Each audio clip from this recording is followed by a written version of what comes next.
Good morning. In today's session, we are supposed to study about the return to zero encoding.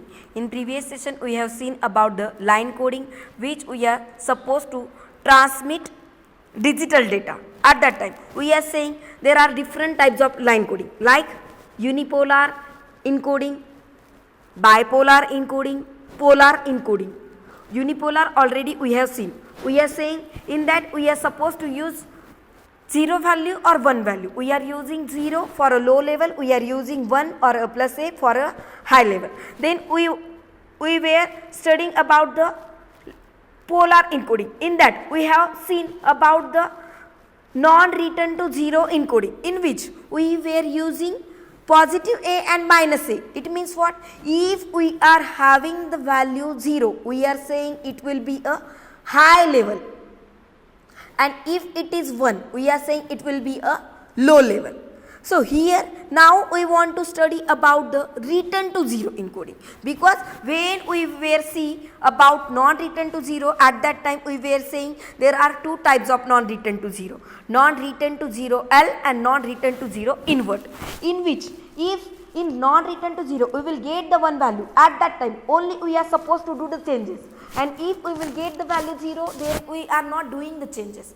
And in non-return to 0 L, if we are having the 0 value, at that time also we will do the change, and at that time 1 we will do the change. But we are saying 0 we are using for the high level and 1 we were using for the low level. But both NRZL and NRZI both are having the synchronization problem. So we can say NRZ can be a more problematic, because if we are having the long string of 1 and 0, we will lose the synchronization. So now we can see about the another approach, that will be a return to 0 encoding. So to ensure synchronization, there must be signal change for each bit. So receiver can use the changes to build up, to update and to synchronize its clock. So when we want to see about return to 0, we can use 3 values.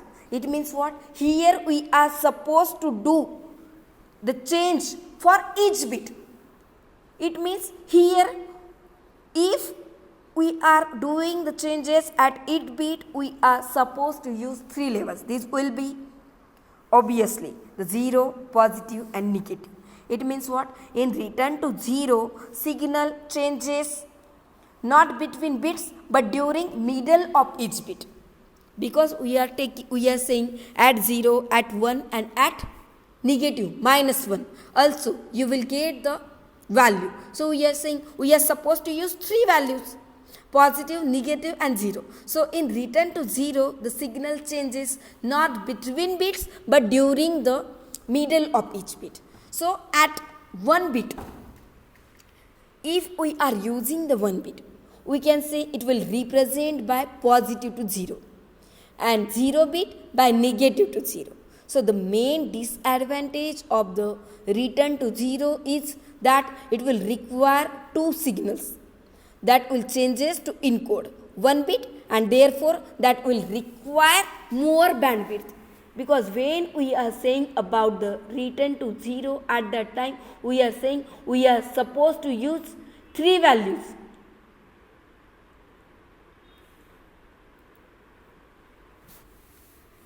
So we can say it will goes high for half the bit period, and again it will returns to low.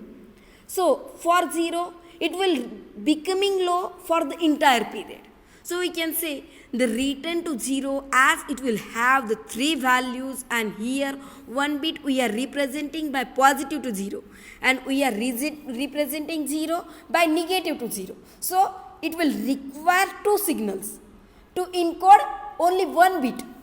That's why we can say it will require more bandwidth. You can see the diagram, the waveform for the return to 0 encoding. So you will get here. What we are saying, when we are having the value 0 and 1, at that time, if we are changing from 0 to 1, and if we are changing from 1 to 0, you can see we were showing by the arrows. So you can see here what we are saying, when we are representing from positive to 0, 1 say 0, at that time we can represent by bit 1. You can see here we are representing by bit 1, the second waveform, the second after dotted line. First, wait, what we are saying, if we are growing from negative to 0, negative से 0 में जा रहा है, तो we will take that value by a 0. So you can see here the diagram, but here for 1 bit we will require 2 signals. So that's why we can say it will require more bandwidth. So you can see the spectrum of return to 0. As you can see here, we will require here higher amount of bandwidth. So we can say this will be the disadvantage of the return to 0. Now we can say about the biphase coding. So to overcome the limitations of non-return to 0 encoding, we will require biphase encoding, because in non-return to 0 we will say there is no synchronization. There is a DC component. So here we are supposed to overcome this limitation. So here we will see to overcome the limitations of non-return to 0, we will have another encoding that we can say as a biphase encoding technique. So there we are having 2 types for the biphase encoding technique. These are Manchester and the differential Manchester. So here when we want to see about the Manchester, at that time we are saying bit are changes at the middle, because when we are saying about the return to 0, we are saying bit can be changed in the middle. So we can say here bit changes at the middle mid bit transition. So it will serve as a clocking mechanism, or we can say that as a data. So firstly we will see about the Manchester encoding.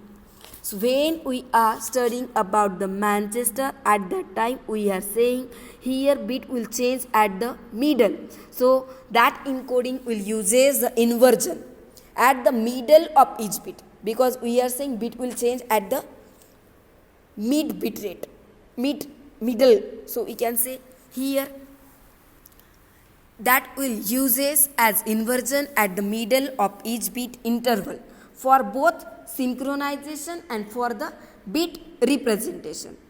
So if we are using the Manchester encoding, it will achieve the same level of synchronization as return to 0, but with only 2 level of amplitude. But in return to 0 we will require 2 signals for a 1 bit. But here we are saying when we are using the Manchester, at that time here we will not get any DC component and it will give us synchronization. So these things will get the advantages over the non-return to 0, because when we are studying about the Manchester, we are saying a negative to positive transition we can represent by 1, because we are saying here we will get the changes that will be at middle.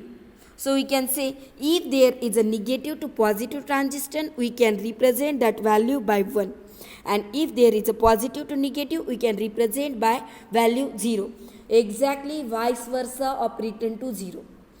You are supposed to understand where we are taking 0 for negative to 0 and for positive to 0, because if you see about return to 0, we were taking from negative to positive 0 and positive to negative. If you see here, when we are going from negative to 0, we were taking 0, and when we are coming from positive to a 0, at that time we are taking 1. Positive to 0 के लिए हम 1 ले रहे थे, but हम यहाँ पे क्या बोल रहे हैं, when we are going from positive to negative we are supposed to take 0, and when we are going from negative to positive we are supposed to take 1. So you can observe here diagram, when we are going from negative to positive, at that time you are supposed to take 1. So firstly we are going from positive to negative. So we will take here value 0. So 0 is from positive to negative and 1 is from negative to positive. You can observe the waveform for the Manchester encoding. So here we are saying in Manchester encoding the transition will be at the middle of bit. So it will get both synchronization as well as the bit representation. Now you can see about the differential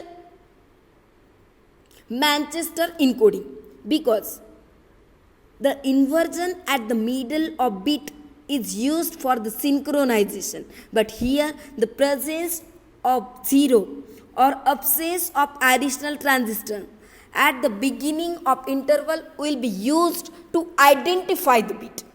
So here when we will talking about the differential Manchester, we can say we can use the inversion at the middle of bit interval, and that we can use for the synchronization purpose. But the presence or absence, presence means 0, absence means 1, of additional transition at the beginning of interval we can use to identify the bit. So this is the advantages over the Manchester encoding, because here we are using the Manchester encoding which will require 2 signal changes that will represent binary 0 but only 1 to represent binary 1. So here you can observe the waveform, then you will get the things. When presence of transition at the beginning of bit time means 0. So here if we are having the transition at the beginning, we are taking that value as a 0 at the start of clock pulse. And if we are saying, if we are having the signal that will changes to represent binary 0 but only 1 to represent binary 1. So here you can see we are using the binary 1 to represent the value 1 when it will changes. So here we are saying in differential Manchester encoding the transition will be at the middle of bit, which we can use only for the synchronization purpose. Here bit representation is defined by inversion or a inversion means 1, non-inversion 0 at the beginning of the bit. You can observe the waveform for Manchester. At that time you will get how we are doing the Manchester and the differential Manchester. So here we are taking frequency as on a x-axis and we are taking the mean square voltage per unit bandwidth that will be on the y-axis. So here we are saying when we are supposed to use the differential Manchester at that time, if we are taking the beginning bit at that time, if there is inversion at the middle of bit, at that time we are using for the synchronization. But if there is a presence of 0 or absence means 1 of additional transition that will be at the beginning, at that time we are supposed to use to identify the bit. So it will require 2 signals that can be used to represent binary 0, but only 1 signal will require to represent binary 1 value. So you can see here when we are having the transition at start, at that time we are taking that as a 0, and if there is no, we are taking that value as a 1. Now we want to see about bipolar. We will see in the next class. Thank you.